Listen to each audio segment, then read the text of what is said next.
جس کشمیر کو خون سے سینچا، جس کشمیر کو خون سے سینچا، جس کشمیر میں آگ لگی ہے، جس کشمیر میں آگ لگی ہے، جس کشمیر کا خون بہا، جس کشمیر کا خون بہا، حریت کانفرنس کا دم بڑھاؤ، حریت کانفرنس کا دم بڑھاؤ، غلام مصطفی کا دم بڑھاؤ۔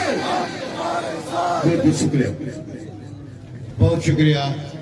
آج میں یونائٹڈ نیشن سے ایک دفعہ پھر ریٹریٹ کرتی ہوں کہ 1947 سے لے کر اب تک over a dozen United nations کے اندر قراردادیں ہیں کشمیریوں کے حق خود ارادیت کے لیے، اور آج 5 جنوری ہے۔ میں یونائٹڈ نیشن سے پوچھنا چاہتی ہوں کہ کیا ہوا ان وعدوں کا، ان پلیجز کا، ان پرومسز کا کہ کشمیریوں کو آزادی کا حق دیا جائے گا؟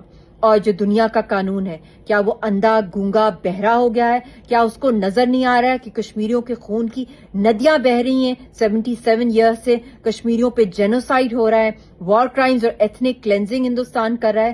کیا کشمیری صرف اس لیے پیدا ہوئے ہیں کہ ان کے شہداء کو ہم دفناتے رہیں، اپنے لاکھوں شہداء کو؟ کیا ہم جیلوں کے اندر ہی قید رہیں؟ کیا ہم ہاف وڈوز، ہاف مدرز اور ہاف آرفنز ہی ہیں؟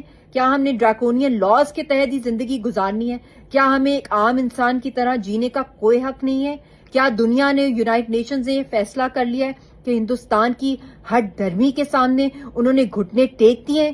مگر تاریخ آپ کو کبھی معاف نہیں کرے گی، یونائٹڈ نیشنز، ورلڈ باڈیز اور ہیومن رائٹس آرگنائزیشنز کو، کہ آپ خاموش تماشائی بیٹھے رہے اور کشمیریوں کی نسل کشی ہوتی رہی۔